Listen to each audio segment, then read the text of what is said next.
I'm Billy S, welcome back to the channel. Today we're continuing my ranking of the bosses of Dark Souls 2. Did you miss last week's video on bosses 41 through 21?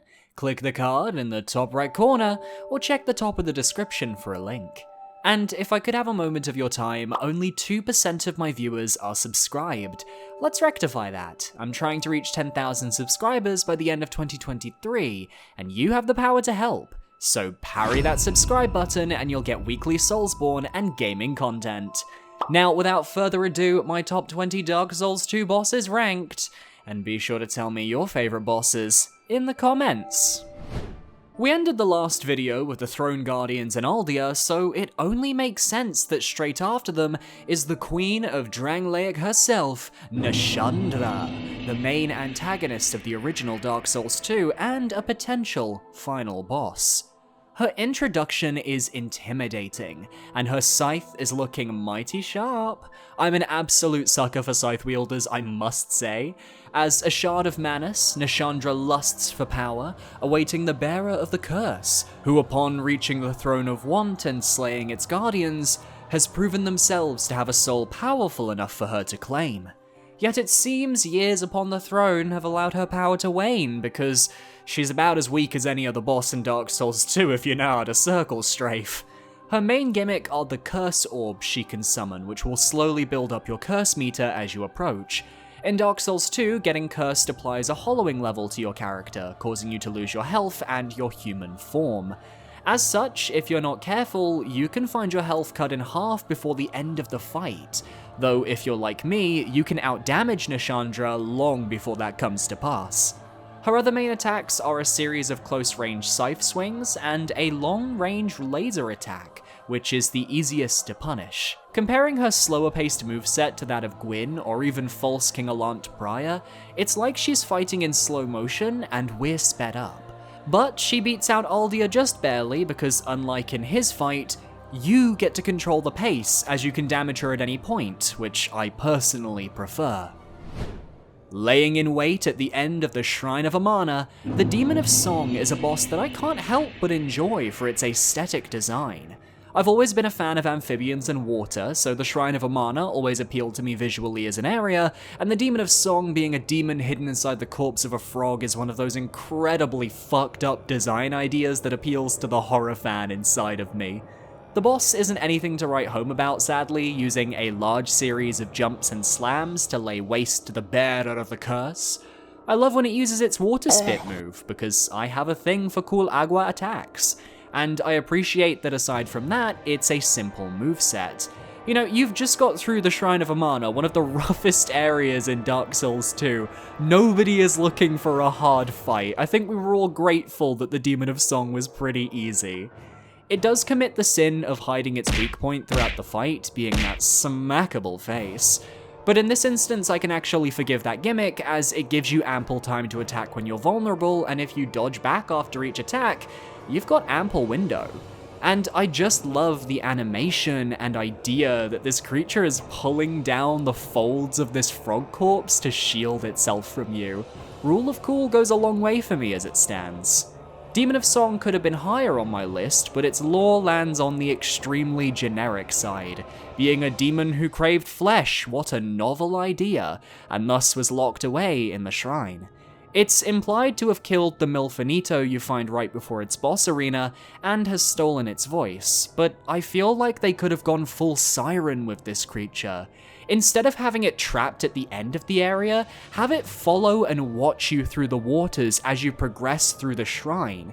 Then have it mimic the Milfinito's song at various points to lure you into enemies, and ultimately to its lair.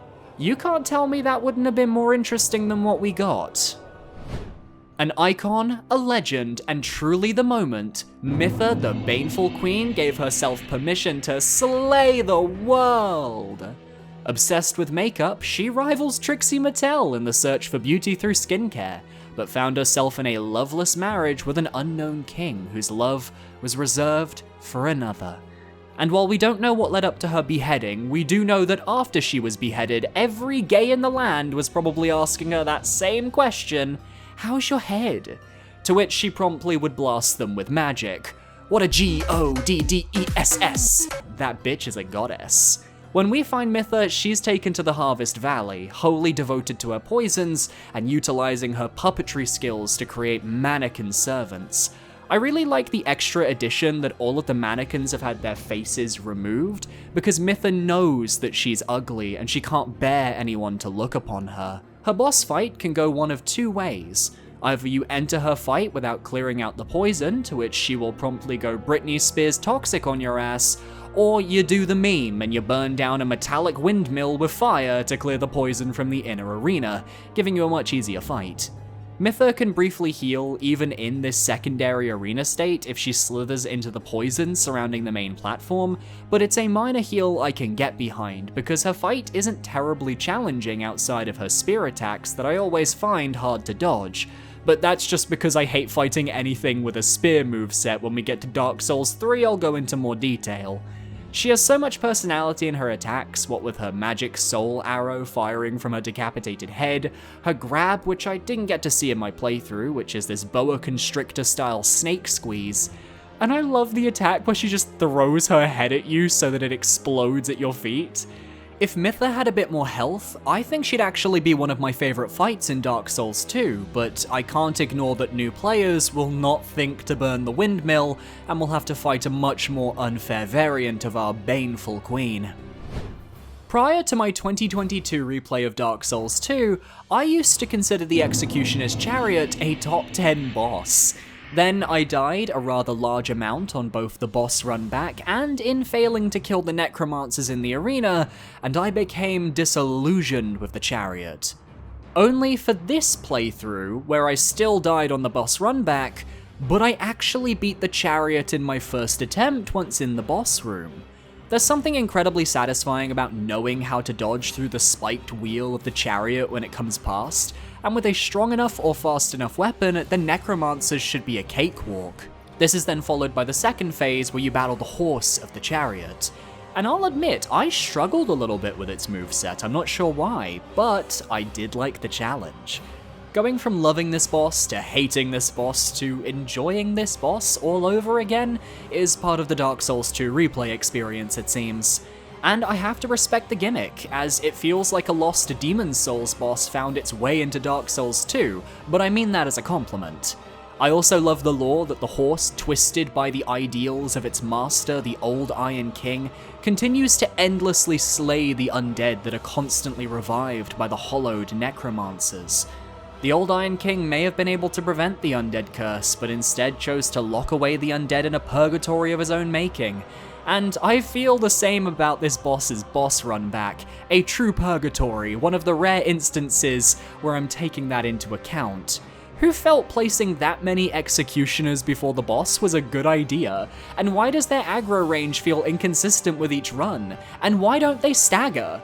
It's a shame that the chariot appears later as a mini-boss in Drangleic Castle because it has no lore reason to be there, which is something I require if I want to enjoy bosses now being normal enemies. I feel even worse for the people who never did the Executioner's Chariot boss given it's an optional fight, and they just find this random horse in a hall in Drangleic. Though I do love General Milky from GameFAQs' theory on this. That pit in Undead Purgatory actually goes down to a wicked water slide that exits out into Vendrick's backdoor swimming pool. It makes so much sense. This game's attempt at recreating the magic of Quelaag, Scorpioness Najka survives my ire as a blatant Dark Souls 1 reference by having a lot of thought put into her fight and her arena, as well as having suitably tragic lore, which I'll get into first. It's implied that both herself and Man-Scorpion Tark were both created by one who wielded the Pale Drake's soul. Not necessarily Seath or Duke Seldora, mind you, just someone who wielded that soul in the past. Once betrothed and kind, Najka's frail soul succumbed to madness, and she's been locked in combat with her fiancé ever since in the longest engagement period known to mankind. I can't wait for the Netflix documentary. You, the player, are forced to put her out of her misery and end her suffering. I actually like that when you enter the arena, she's just chilling in the sand and will fire sorceries at you until you get in close and hit her, revealing the scorpion beneath. From then on, it's a battle of magic and pincers as she attempts to use homing soul attacks at range while striking you down as you get in close. I love especially the burrow attack, where she digs into the sand, and you have to sprint for the stone platform in the arena's center to avoid the attack. It's such a simple concept, but keeps you on your toes. You can also cut off her tail to limit her attack options. I love interactivity in my boss fights. And her stingers are surprisingly hard to avoid as a melee build, so I appreciate the challenge, even if, like most bosses, her health just can't stand my big strong hammer. I recognize that had I ran a dexterity build, I'd be doing a little bit less damage, but even then, I think some of these early and mid-game bosses needed a health buff. A fun fight with a cool arena. Oh, and don't worry too much about that item you can't grab, it's literally just some flame butterflies that she can knock down with an attack. You're welcome. If you asked me what I thought the hardest boss of my first Dark Souls 2 playthrough was, I genuinely would say the Ruined Sentinels. My first proper experience with a gank boss in the Souls series, and on top of that, a gank boss that forces you to take damage when you head to the lower floor of the arena. It's also got a brutal boss run back where you can either take the normal way, filled with tons of enemies, or attempt the hardest jump to a shortcut door ever. Whoever designed this, you're evil. The correct strategy for handling the Sentinels is to take out the first one on your starting platform before handling the rest. Once the first is down, the others will begin converging on your location, and you can even lure a second one up to your safe platform for a short while, and if you're lucky, kill it too. Eventually, you will end up on the ground floor though, dealing with two Sentinels who have extremely long-reaching attacks that make healing a very difficult endeavor. I'm glad I was running a high damage strength build so I could melt their health bars, but you can see from my footage it wasn't easy. I had to heal constantly, and nothing can prepare you for their Beyblade attack. However, the Ruined Sentinels did teach me about spacing, pacing out my heals, and learning to dodge more effectively in my original 2014 playthrough. And without the tough love, I wouldn't have improved at the game. They don't have any real lore to them outside of being jailers for the Lost Bastille, but given these guys have names, it's implied they still have personalities despite being spirits inhabiting armor. Their design is very sleek, I love their shields, and their weapons look painful in the best way. It's safe to say the Ruined Sentinels are this high due to personal bias, and being a decent gank fight once you're used to them. But first time players, I'm so sorry you have to handle this fight so early in the game. From a pure design perspective, the Flexile Sentry is one of my favorite bosses in the series. A two-sided creature conjoined at the back, with one side wielding curved swords, while the other wields spiked maces, each with their own moveset. And I never knew this until doing research for this video, but it's actually a scaly. I love it. If you know me, I love my scaled lizards. These executioners were designed to eradicate the undead, cramming them into the boats and taking them out to sea where, well, they were never heard from again, let's just say that. And while the lore doesn't go into deeper detail, I don't think it needs to. In the base game, this boss makes a brief return in the Shaded Woods, while in Scholar it appears at the base of Sinner's Rise and in some of the DLC, which makes a bit more sense placement-wise, given it's the guard of a jail cell of the undead.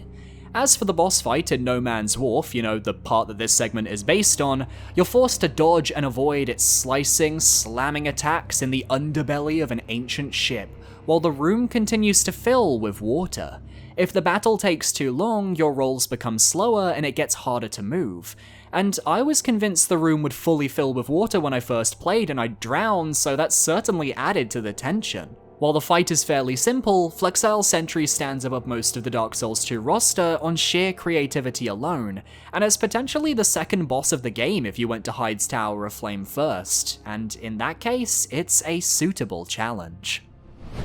The last of the four Lords of Drangleic, the Lost Sinner stands far above her compatriots on my list as a fun, early game duel, complete with tragic lore. The boss battle begins with a Chaos Bug from Dark Souls 1 entering her mask, causing her great pain and forcing her into a fighting stance, which already implies she's not in control of her own body, a horrifying prospect. Her sword is long and her swings hit hard. You can dodge through her combos as you learn them though, but she has a few swings that may catch you off guard if you're not paying attention. A tough early game fight that really tests how well you can read your opponent's moves, unless you have a 100% physical damage negation shield, in which case an easy early game fight that doesn't test how well you can read your opponent's moves. Her arena is interactable, as prior to entering you can light the torches on either side after using the Bastille key, which will allow you to lock onto her during the fight. If the torches remain unlit, you can't lock on and you'll struggle to see her movements. It's still a possible fight, and in Scholar you'll be far more likely to have the Bastille key anyway, so if you want the extra challenge, go for it. Her lore is tragic, as she has self-imposed her imprisonment after attempting to light the first flame, committing the ultimate sin, something Aldia will be very happy to monologue with you about in a TED Talk later in the game. And when you realize she draws parallels to the Witch of Izalith, who also committed the sin of creating the Great Chaos Flame, things start to make more sense. I love the design of this character, who has willingly put herself through hell because of how she feels about her crimes. Though it's implied she also might be a little loopy by the time you reach her when you see all the scrolls on the floor of her cell. As far as her fight goes though, she's a sufficient challenge and will catch players off guard with some of her delayed sword swings, and on New Game Plus she has 2 very deadly pyromancers who join her in the room, but I just want a bit more excitement, drama in my best of the best bosses, and she doesn't quite give me that je ne sais quoi, that ooh-ah-ah sensation, that ding-dang-dong of it all, you know? 23 placements ahead of the last DLC boss, we have Ilana, Squalid Queen, the first mandatory boss of the Sunken King DLC. And like Nashandra before her, a shard of Manus reformed as a queen made up of the emotion of anger. But could I just point out, Squalid Queen, bitch, you live like this? I bet she doesn't even have an air fryer. Ilana is the most mysterious of the shards of Manus, as her intentions are unclear and ultimately go with her to the grave. We don't really know what her plans are beyond some sort of revenge, whether she's amassing souls or why she keeps Sin the Dragon slumbering in his arena. What we do know is that she is a summoner and will use her abilities of summoning and dark magic to absolutely wreck our shit. Fun fact, my boyfriend hates this boss. No correlation to anything I'm about to say, I just think it's funny that we're so far on different pages here. As a summoner, Ilana is most infamous for being able to summon fucking Velstadt, a boss we have yet to talk about from the base game.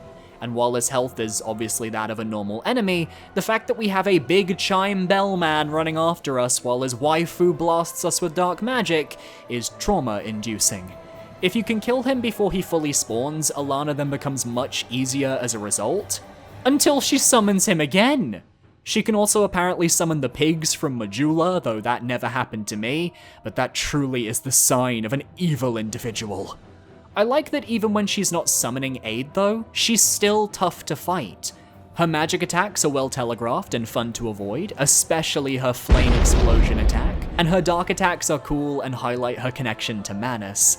The reason she doesn't make it to the top 10 with the rest of the good DLC bosses though is because her difficulty is very reliant on who she summons, and that level of RNG rightfully annoys some players. Not me, but I know my boyfriend hates it as well as some of you guys because I made a poll a few weeks ago on that. I died a few times against Ilana, and I'm so happy, because finally Dark Souls 2 is offering an actual challenge. It only took until the DLC, but that's why I think Dark Souls 2's DLC is the strongest aspect of the game. Good on you, Ilana. Good on you. The first boss of the Ivory King DLC, Ava the King's Pet, is a fantastic opening fight that highlights the strength of Dark Souls 2's beast enemies with a solid moveset, a fun arena, and an interesting gimmick for those who don't know how this DLC works. You can only see Ava after obtaining the Eye of the Priestess item within Elium Lois, otherwise you'll be fighting an invisible force and will be deterred from progression. But once you fight Ava, it's a fun battle where you have to dodge her claw swipes, avoid her magic, and find the right moments to heal amidst this tough frozen bout. Ava's design, this saber-toothed tiger, is really cool, and the frozen aspect of her fur is gorgeous to look at. The way she fiercely protects Alsana to the point of sacrifice is admirable, and brings me back to Sif. Ava is one of the rare bosses in any of these games who isn't corrupted, hollowed, or an evil presence. She's just doing her duty. With a nice mix of melee and ranged attacks to keep you on your toes, she really is just fun to fight, and doesn't come at the end of the worst boss runbacks in the history of Soulsborne, which allows me to enjoy the fight that much more. It's a genuine shame that her moveset was reused for Lud and Zalin, and even if the lore supports there being more King's Pets, I'm not gonna let that take away from Ava. I'm also just a cat person, so, you know.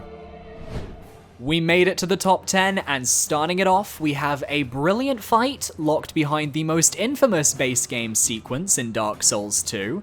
The Smelter Demon in the Iron Keep is a true duel, and a massive leap in quality from the fights that came before it. With a fully realized moveset, different phases within the fight, and a solid health pool, what's not to love? Having to manage your heals as you approach the demon, taking chip damage as it buffs itself of its flames, is actually quite exciting. It's a fight designed to drain your resources, but gives you a bonfire if you can defeat it as a reward. I struggle with the Smelter Demon due to its slower than expected swings that always manage to catch me off guard with their delays, but its combos feel fresh and fun to roll through, and the music always hypes me up for a good fight. Give the Smelter Demon a speed boost and have the attacks come out faster with different delays, and you have a fight right at home in Dark Souls 3 or Elden Ring. Sadly, the Smelter Demon is held back by an awful boss run back that always leaves you with less healing than you'd like by the time you make it through the cacophony of Alon Knights guarding the Fog Gate. The first third of the Iron Keep is infamous in Scholar of the First Sin for being absolutely awful, which is a shame because in the 2014 base game, while there was still a ton of Alon Knights in the early Iron Keep, they wouldn't all rush you at the same time. Proximity aggro range in Scholar really ruins the flow of these levels, but that doesn't take away from the boss itself. Lore-wise, the Smelter Demon was created by Egil for the Iron King, but upon its birth, it smited the king and the Iron Keep began to sink into the lava. The creature responsible for the death of the old Iron King, and yet it's an optional boss. What a weird arena placement for such a quality fight. Maybe the Smelter Demon should have been the Lord Soul Holder instead. And the award for the most hidden boss in any Souls game goes to Dark Lurker. Located at the depths of the Dark Chasm of Old, this Diablo-looking creature awaits those willing to ascend the ranks of the Pilgrims of the Dark Covenant. That's right, an optional boss locked behind a covenant with one of the most obscure entry requirements. But I feel for anyone who missed Dark Lurker their first time, including myself, because I'd say it's one of the best magic-wielding bosses in the series. From the moment you enter the fight, this angelic creature will bear down on you with the force of various magic attacks. A hellfire barrage of pyromancies that you have to run from to avoid the explosions, a dark soul bomb that summons 2 portals around the arena. The bomb will go through one portal and then emerge from the other, homing in on your position, and it's my favorite move to avoid. There's the classic dark laser, similar to that of Nashandra or Freya, which gives you ample time to get underneath the Dark Lurker and punish upon the move's end. There's an AoE blast, his magic longsword melee attacks, which can punish players looking to heal with its surprising reach. But the main challenge of the fight comes from Dark Lurker's ability to clone itself at half health, forcing you to juggle the same moveset, but coming from 2 different entities. Similar to Pontiff Sullivan in Dark Souls 3, except the clones can use entirely different moves to corner you. The trade-off though is that you can damage either clone to hurt the main health bar. I've died a few times, mainly to the pyromancies and the melee attacks by getting cocky, and if the Dark Lurker had an easier access point, the fight may have ranked higher. But in order to fight Dark Lurker, you have to complete a Dark Chasm of Old level, which can only be accessed by sacrificing a human effigy, and this is after completing all 3 Dark Chasm of Old levels to begin with. A pricey cost to pay for a chance at the boss fight, which could easily ruin some players' experience. My recommendation would be the Dranglaic Castle entrance, as you have a bonfire right next to Grandel in the entry point, plus you're only dealing with 4 enemies that you can tackle one at a time before heading down to take on Dark Lurker. Velstadt the Royal Aegis is Vendrick's right-hand man, his most trusted soldier, and a fun fight against Dranglaic's resident Belchad himself. For anyone with an interest in strength, his weapon is a must-have for its stagger potential and strong damage output, but to obtain the weapon is to wrest it from his cold, dead hands. While his moveset is your standard fare, his weapon makes him incredibly dangerous due to the sheer size of the Sacred Chime Hammer. If he chooses to use his lunge, the reach is devastating, and every attack will knock you back to the ground with the power of the Royal Bodyguard. At the same time, sidestepping his combos feels incredibly satisfying, and going toe-to-toe with another strength wielder is an unmatched sensation. And with the bells ringing in the background with each attack, it's a shame the OST doesn't include them because it feels wrong without hearing those bells. At half health, he begins to buff himself with Dark and gains access to what is the equivalent of the Dark Bead spell from Dark Souls 1, which, while initially threatening, is his easiest attack to avoid, as if you stay near him when he stands up, you can slip behind his back and avoid the entire attack, getting free hits as you do. I wish they leaned more into the dark abilities of Velstadt after his exposure to the dark of the Undead Crypt for so long, but what we got was still a satisfying boss fight that puts a nice bookend to your journey to find the king. It's a shame it's also the last good fight in the game in the base game main story, but what a way to close this chapter of Dark Souls 2. The Guardian of the King's Passage, the Looking Glass Knight is Vendrick's loyal knight who ensures that nobody follows in the king's footsteps. Ready to expunge those who would challenge him, you have to slay this beast in the windswept rain to continue your journey. The true boss of Drangleic Castle and a stellar atmospheric fight, you'll be dodging classic sword combos, jumping attacks, and perhaps most deadly of all, his penchant for lightning-based attacks.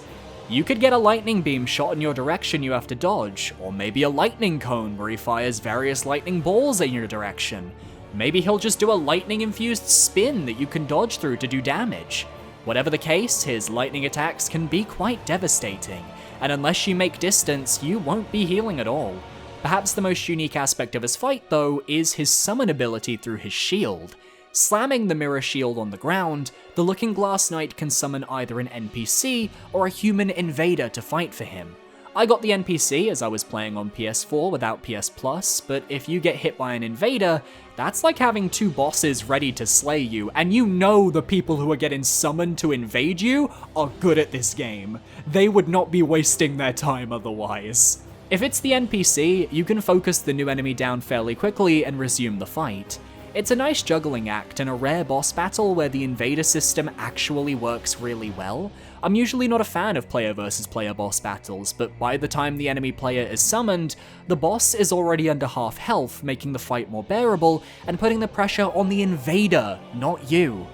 But despite the amazing arena, the great battle, and the fun moveset, my favorite base game Dark Souls 2 boss is... one of the first fights in the game. The Pursuer was my original roadblock I ever faced on my Soulsborne journey. A knight tasked with pursuing the cursed undead and removing them from this land, he truly lives up to his name and pursues you even in death. In the base game for Dark Souls 2, he only appears twice. Firstly, early on in Forest of the Fallen Giants near the Estus Shard, where if you kill him there, he won't show up for his boss fight. I could have killed him in this footage, trust me, I know this guy's moveset like the back of my hand, it's ingrained in me at this point, but I needed the official boss fight footage. As a boss, you'll find him through a soldier key door and up on the forest battlements, where he has one of the most intimidating opening cutscenes of any boss in the series. You know this man means business, and his sword swings, combos, and his perilous blue sword grab that can curse you tell you you're in for a tough fight if you don't know what you're doing. You could use a ballista in this boss arena to kill the boss by stunning him, but I like this fight, I don't want to shorten it, so instead, I'm going to teach you the ancient Souls strategy passed down for generations that you, at home, are going to learn right now. It is... dodge inwards to his right. You don't even have to roll. You can just walk to his right most of the time. It's that easy. He won't hit you. And what's funny is that one of the DLC bosses in my top 5 also has the same weakness. That's crazy. The Pursuer may go down easy, but in Scholar of the First Sin, he will continue to pursue you even after his boss fight to make your life hell. Lost Bastille, he shows up constantly and is worth killing to get his drops. things betwixt. He can show up near the gender-changing coffin, he can show up in the Smelter Demon boss room, and on New Game Plus, 2 of them appear in the throne room of Drangleic Castle, and they both ambushed me at the end of my 100% playthrough and gave me a heart attack. Unlike other bosses though, I love that he pursues beyond the boss fight and even has dark abilities in these future encounters that he couldn't even use in his boss fight unless he landed his grab attack. So much care went into this guy, and he's the most memorable base game boss for me without a doubt. And yet there are 5 more bosses I prefer, and they're all DLC. Remember how I said in the Smelter Demon boss fight that if his moveset was just a bit faster and his delays were a little different, he'd feel like a Dark Souls 3 boss or an Elden Ring boss? Introducing the improved Blue Smelter Demon. While the boss run to this demon is utter hell, one of the worst, good god, the boss fight is pretty stellar. I already loved the Smelter Demon boss, but I just wanted it to be faster, more frenetic, and have a bit more aggression. That is exactly what this Blue Smelter Demon is. I don't even care that it's a reskin, because it feels different to fight to me. The fire chip damage feels more brutal, but this guy has more openings in a shorter amount of time due to his increased aggression. I swear that makes sense. I just enjoy this fight, and honestly all the fights in my top 5, because they remind me of better games. That's such a backhanded compliment, oh my god. This is an incredibly short segment, admittedly. I already covered the Smelter Demon moveset back at number 10. None of that's changed, it just feels different, and he's also magic resistant, and also blue flames are cooler than red flames, so there's that. Purple Smelter Demon when? Finally, some good fucking food. Sin the Slumbering Dragon comes in at number 4, saving Dark Souls 2 from joining Demon Souls as games with awful dragon fights. As Sin is incredibly fun to fight, let's go! His arena is nice and large, aesthetically pleasing, and there's tons of space to move and most importantly, run around in. But what makes Sin better than other dragon fights in Dark Souls 2, and I alluded to this in my last video, Sin has a ground moveset, a series of attacks he will pull off while on the ground, keeping him grounded for a time so you get a chance to actually damage him. Now, it's not necessarily guaranteed, it's going to be a bit luck of the draw, but in most of my playthroughs, I have ample time to hit him. Swipes, poison breath, tail attacks, it's enough to give the player a chance, while not being too easy as Sin will fly away at some point. And unlike the Ancient Dragon, who had a single fire move upon flying upwards, Sin has options, like Calamite. Flamethrowers across the arena, a ranged fireball attack, he can even dive down and slam into you, which I don't think Calamite could do. Sin's only weakness as a boss fight though is an annoying gimmick regarding durability. For some reason, his hide is extremely corrosive, so you will have a moment in your fight where your weapon threatens to break, and I forget about this every time. So I'll be panic inventory searching for my repair powder, I'm sure I'm showing it on screen now, while the dragon tries to burn me to death. It's not fun. Durability in Dark Souls 2, especially in Scholar of the First Sin, was so messed up.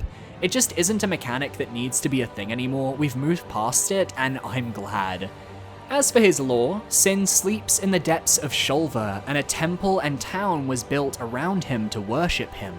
But a great miasma built up inside, and when struck with a great spear, the poison had no choice but to let it loose, I said let it loose! Shulver was warped beyond recognition. The poison killed the majority of the population and drove the rest away, while Sin, now purified, continued his slumber until you arrived to defeat him. Pretty cool, but also maybe we don't deify the poison dragon who can wipe out our civilization, ? From a pure spectacle standpoint, no other fight in Dark Souls 2 offers the same epic war of the Burnt Ivory King. The final boss of the Ivory King DLC, you descend with the few remaining Lois Knights that you may or may not have rescued, arriving at an arena fueled by the flame of chaos. One of the best arenas in the franchise, one of the best arena entrances in the franchise. Let's go. Without a doubt, the same flame nurtured by the Witch of Izalith in Dark Souls 1, now this is a battleground for a final stand to protect Eliam Lois and the world beyond. In order to face the king himself, you have to fight through his hordes of charred Loyce knights, and one by one your allies will freeze the portals around, sacrificing themselves to stop the spawning of more enemies. It's a scramble to survive, trying to keep the heat off of you and on your allies while you take big swings at the enemies from behind. Ultimately, this leaves you with one knight as a large gate appears on the end of the battlefield. And like Sauron from Lord of the Rings himself, the Burnt Ivory King emerges and begins his assault. His moveset is frenetic and intense, with multiple types of sword swings that you have to dodge or block while using your fellow knight to draw aggro. But that can make the fight a little easy, so it's okay to let the king play with his food, so to speak. He can imbue his sword with magic, giving him access to an arena-wide charging stab that closes distance and does massive damage, alongside a crystal pillar magic attack that keeps you at range. And as you fight this tragic figure, it's heartbreaking. This man did everything for his city, was genuinely a perfect ruler, and Ulsana, his beloved and a fragment of Manus, came to be the bravest of all and stand by her husband to the bitter end. Though he was overcome by the old chaos and we had to slay him, his legacy lives on. The only downside to this fight is if he kills you, you have to do the entire fight from scratch, including the enemy phase, which can be a little tedious. But luckily I beat him first try this playthrough, so such a cinematic experience, but only 2 fights stand above. Which'll be my number 1? Let's find out. Our silver medalist today goes to Sir Alon, the samurai knight whose presence in the lore led the Old Iron King to his throne. You can attribute everything in the Iron King's lore to Sir Alon to some extent, from the Iron King's rise to power thanks to his influence, to the way Alon trained his knights in the way of the blade to protect the king. And yet this wise warrior one day vanished. And we may be the reason for that. You see, when Sir Alon departed from the Old Iron King, that was when the king's hedonistic path began, and the Old Iron King became one of the 4 lords we have to fight in the present. Perhaps we had to kill Alon to ensure this history remained true? But speaking of true, this is a true battle between 2 warriors, with one of the worst boss runbacks in Souls history. I've said that a lot for the bosses in Dark Souls 2, and that really says everything.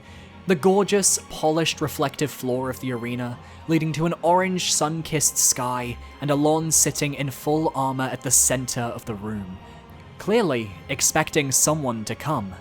It's striking and stunning. Then the fight begins, and if you don't know the trick, you're going to struggle.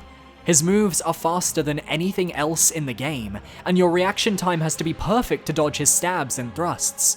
He moves with such purpose, and you'll quickly learn that if you want to heal in his fight, you can't just back off. You have to brave the dance, the clash of swords, and wait for your opening, also known as dodging inwards to his right. The Pursuer trained you for this. This is your final exam. Every attack of his can be dodged with a roll to the right as long as you're not pressed up against the wall. It has to be perfect timing, but it's foolproof and takes this fight from exceptionally hard to challenging? I think it's accurate to Alon's character though that you get these windows of opportunity to fight back. He's an honorable samurai after all, and would want to be bested by the best. If you're able to beat the fight damageless, he even commits seppuku, which is a great Easter egg I will never, ever have the chance to see. It's completely understandable if Sir Alon is your favorite boss from Dark Souls 2. He's fantastic, but he isn't my number 1. Sitting at the bottom of Broom Tower lies a single sword that, when approached, gives birth to the most powerful boss in Dark Souls 2, and the one I'm sure with the highest kill count. Rame the Fume Knight is, on a first-time playthrough, the hardest boss this game has to offer, and even though I know the fight now, I still died to him this playthrough more than anyone else. Once one of the hands of Vendrick, he and Velstadt clashed over who deserved to have their name as the Drangleic Castle's Wi-Fi password, and Velstadt was victorious. Rame, deemed a traitor by his people, was cast out, and he travelled to Broom Tower in search of great strength, and for someone who would accept his name as the Wi-Fi password, Vati can confirm. It's here he finds Nadalia, Bride of Ash, who looked to court the Iron King, but arrived too late. Instead, she puppeteers the Fume Knight, imbuing his soul with her own and leading him to darkness. By the time we arrive, he's but a shell of a warrior, yet easily one of the most deadly. His first phase is dedicated to learning his attacks. He's got his normal sword and then the Fume Knight Ultra Greatsword, and he swaps between them during his combos, often finishing with a big sweep of the Greatsword that swings just far enough around him that it'll catch you coming out of your roll if you go to his left. The biggest advice I can give is to not get greedy. He'll usually give you one hit opportunity before leaping backwards and charging towards you with more murderous intent, so you have to make sure you've got the stamina to avoid those attacks. Upon doing enough damage, or entering the battle wearing Velstat's helmet, his second phase begins, and he imbues the Fume Knight Ultra Greatsword with Dark Flame. While he does more damage in this phase, I would argue his moveset is easier to predict, so some players may struggle more with his first phase than his second, or vice versa. On the sides of the arena, you can also find Nadalia idols, which can be destroyed with smelter wedges, and I've seen people over the years for like, let's say 7 or 8 years, complaining that they ran out of smelter wedges before fighting him, and I'm just here to say, no you did not. You just didn't look hard enough in the level. The rest of the wedges you need are at the end of this hallway you can find after reactivating the elevators. The game is designed so that you can't screw yourself over smelter wedge-wise, so do yourself a favor and get those extra wedges so you're not making this fight harder than it needs to be. Like Artorias in Dark Souls 1, I spent a lot of time fighting Raim, and I truly learned his moveset by his defeat. So coming back now, it's like fighting an old friend.